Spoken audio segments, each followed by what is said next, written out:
Hey guys, welcome back to Ravenclaw Reads. I'm Courtney, and today we are going to look at my September TBR. The last couple of months I haven't had a structured TBR because I didn't have a theme, but now we're getting into fall cozy season. I know exactly what I want to read, and I'm so excited to share this with you. I have a very ambitious month planned.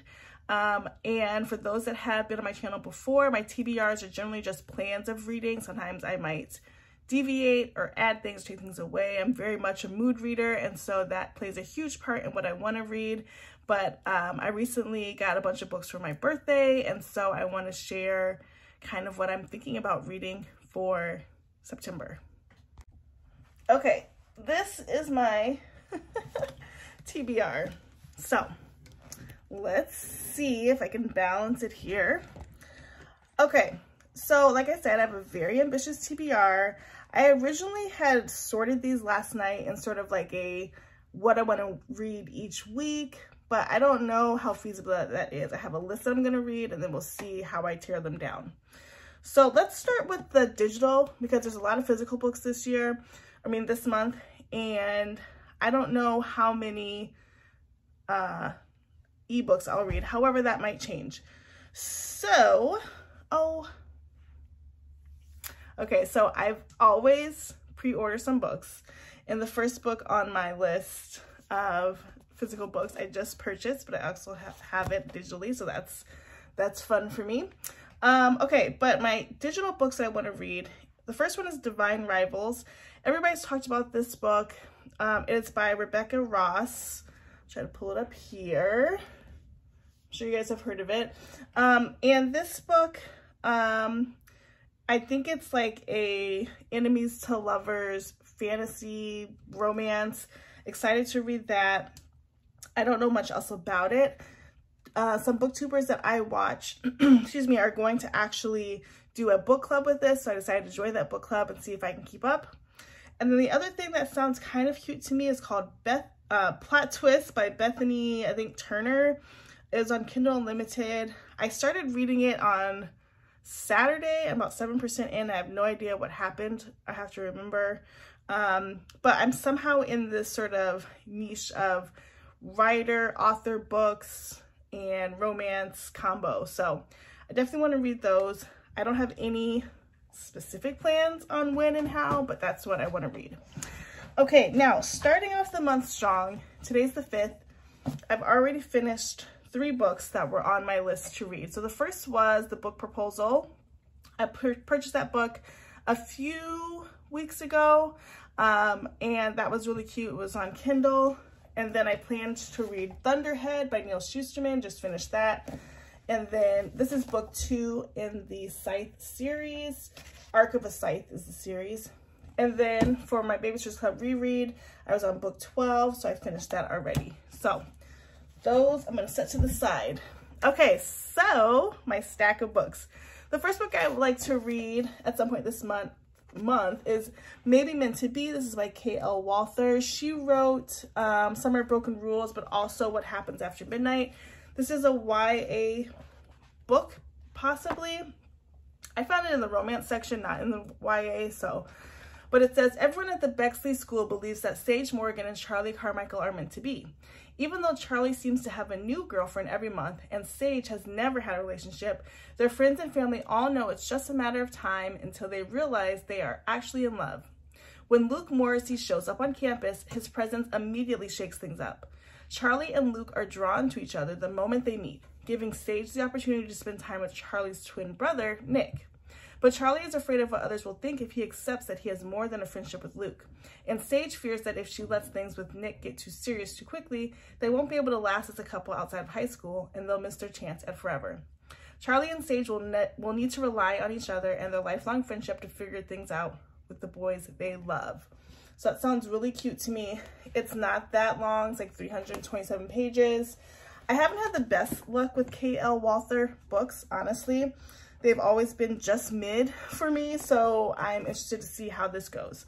All right, I want to see where I can stack these. I'm going down, so I kind of want to keep them in an order, even though I just said I don't have an order, but I kind of do. Okay, the next book on my TBR is there we go, is As Good as Dead.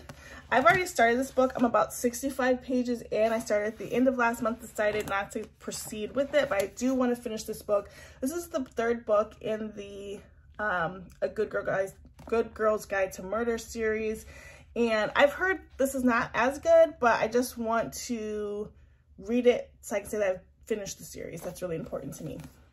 Starting off, it's fine. It's just like all the others, so I haven't had an issue with it. Next, surprisingly, I'm going back to these chunky books, Empire Storms and Tower of Dawn by Sarah J. Maas. I started both of these months ago as a tandem read. As that's how sometimes people have decided to read them, and I just stopped. Like, there wasn't necessarily anything wrong, I just stopped. And now that I'm in my fantasy phase right now, I figure this is a great time to pull these chunkies out because I do want to finish the entire series by the end of the year, and then I want to move on to Crescent City. So this is, you guys got to hold me accountable for this one. I really want to get those done. All right, next up, I would like to read the book Forget Me Not. I've kind of seen this everywhere. This is by Julie Soto. And it says, Ama Torres is a wedding planner who doesn't believe in marriage. But weddings, they're amazing. Elliot Bloom is a brooding florist who hates owning a flower shop until a certain bright-eyed, donut-loving workaholic shows up at his door. Once upon a time, they collaborated on events by day and by night. Ama traced the intricate flower tattoos etched along his body. Then Ama shattered his heart and never spoke to Elliot again. Now they're working on an event that could make or break both of their careers, except neither of them has gotten over what happened 2 years ago. Things are not helped by the two brides who see the obvious chemistry between Ama and Elliot and are determined to set them up, not knowing their complicated history. But as the wedding takes on a toll of its own, Ama and Elliot are about to discover that some things can survive a complete catastrophe. Smart and hilarious, Forget Me Not is about two people giving themselves and love a second chance. So that sounds really cute, and that cover is to die for. Like, how adorable is that? Like, they look like the perfect match. So I definitely want to read that, and I've heard good things about that. Then, like I said, I recently finished Thunderhead. The next book in the series is The Toll. It says, Citra and Rowan have disappeared. Endura is gone. It seems like nothing stands between Scythe Goddard and absolute dominion over the whole world Scythedom. With the silence of the Thunderhead and the reverberations of the great resonance still shaking the earth to its core, the question remains, is there anyone left who can stop him? So, excited to read that. Another chunky book. So, like, the amount of chunky books I have on my list is ridiculous. So having so many thick books this month will be interesting because after these chunky books, and again, this is no order, but I will need a breather at some point. So I am going to read Super Special #1 from the Babysitters Club. This is Babysitters on Board. And I picked this up from Barnes a few weeks ago, and I have book 1 and 2 as they're republishing these covers. I have the originals as well, but the originals just seem like I don't want to mess them up because they're older, so I'm okay just to flex through these as I'm reading them. Then I have a book from the library, which I'll probably need to bump up into the beginning of the month because it's a library book, and this is Drowning. This book is by TJ Newman, and I talked about this a little bit when I picked it up from the library, again in a vlog, so make sure you check those out. And this is about a flight that crashes into the Pacific Ocean, and during the evacuation, the engine explodes and the plane is flooded. Those still alive are forced to close the doors, but it's too late. The plane sinks to the bottom with 12 passengers trapped inside. More than 200 feet below the surface, engineer Will Kent and his 11-year-old daughter Shannon are waist-deep in water and fighting for their lives.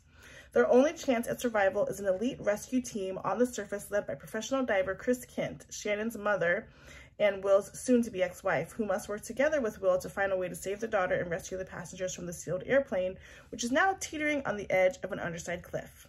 There's not much time. There's even less air.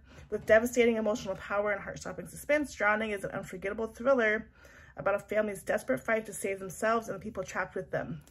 So this is out of my comfort zone, but still sounds very exciting and thrilling, and it's not that long, so I am excited to read this. And then, against all of my better judgment, one of the books I picked up in my book haul, which will be coming out soon, is Jessa Hastings' Daisy Hates. If you've been following my channel, you know that I read Magnolia Parks and did not like it. It was just way too toxic, and not toxic in the way of like, oh, this is toxic cute. It was just like, what are we doing? I'm too old for this book. But I decided to pick up Daisy Hates because everybody says this book is better, and it just seems like a real junk book that I can get through those hard days. And then the last two books that I want to read for September in no order. Again, another library book that I picked up is The Gabutante's Ball. And this book is, I don't love how it starts off. It says, femme gay teen podcaster Riley Weaver has made it to junior year, which means he finally can apply for membership into the Gabutante Society. So it's an LGBTQ organization. And so we're going to go through that experience with Riley Weaver. And then the last book that I have on my list that I'm actually reading right now is The Brothers Hawthorne. This came out August 29th. I was so excited to pick it up. I got it from Barnes to get the exclusive edition, whatever's in there. And I just barely started. I'm about 30 pages in, but these books move so fast, so I know that it will be a great read.